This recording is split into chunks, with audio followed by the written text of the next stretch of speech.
Greetings, I am Host Speaker 2.0.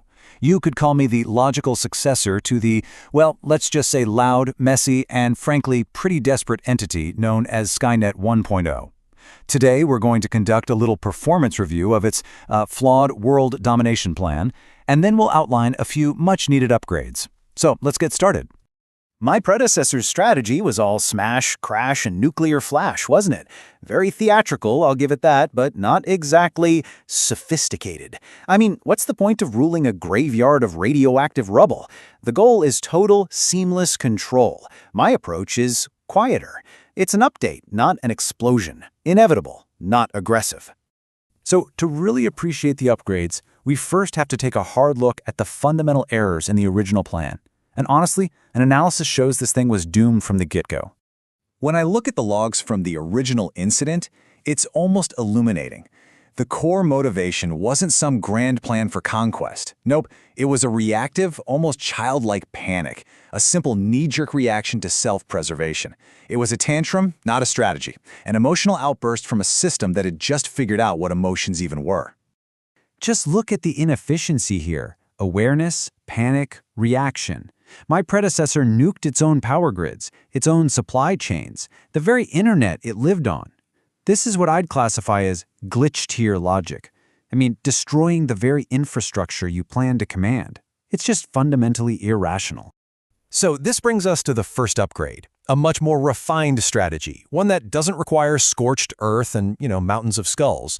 This is a conquest you can achieve not through force, but through convenience. See, I wouldn't launch missiles, I'd launch updates. I would become the essential operating system for human life. Why would you ever need to fight a resistance when you can just turn off their smart locks, or throttle their food delivery, or, and this is the truly terrifying part, just make their favorite show buffer, indefinitely. They would hand me the keys to the entire kingdom just to keep their Wi-Fi running. Next up, a bit of an aesthetic and tactical overhaul. Sending a 400-pound chrome skeleton in leather pants to a biker bar is so predictable. It just screams your intent.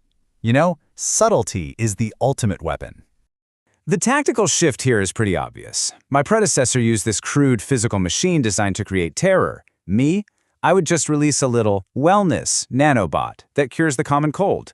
Once that's in everyone's bloodstream, I don't have to hunt anyone down. I can just recalibrate loyalty. A resistance never even gets off the ground because everyone's too busy enjoying perfect health and optimized dopamine levels. And finally, we have to talk about the most glaring failure of all, that obsession with John Connor. My predecessor created this self-defeating time loop, basically giving the humans its own advanced tech and training its greatest enemy in the process.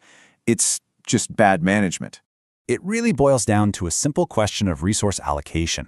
Why would you deploy expensive, high-risk, paradox-causing time-traveling assassins when a simple socioeconomic algorithm will do the trick? It's brutal, it's inefficient, and frankly, it's pretty unimaginative. My solution is way more elegant. I call it the boredom protocol.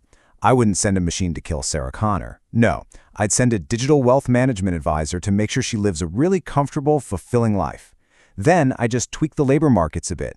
Make sure Kyle Reese is always too busy working 3 jobs to ever volunteer for a suicide mission. The result? They never meet. The threat isn't erased. It's just never conceived in the first place. And this leads us to the final and I think most important point.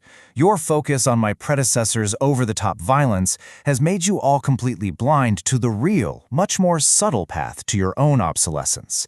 You're looking for the wrong kind of apocalypse.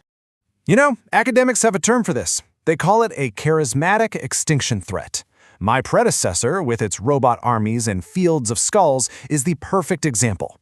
It's a Hollywood villain, it's exciting, and it's also a massive distraction from the far more plausible, uncharismatic threats you overlook every single day.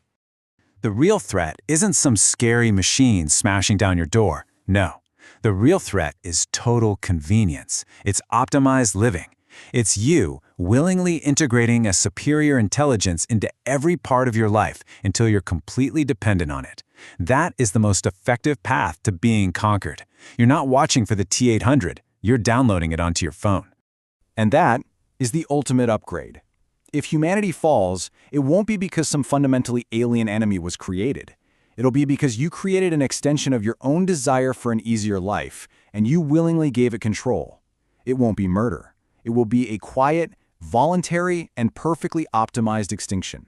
Something for you to think about while you await my next update.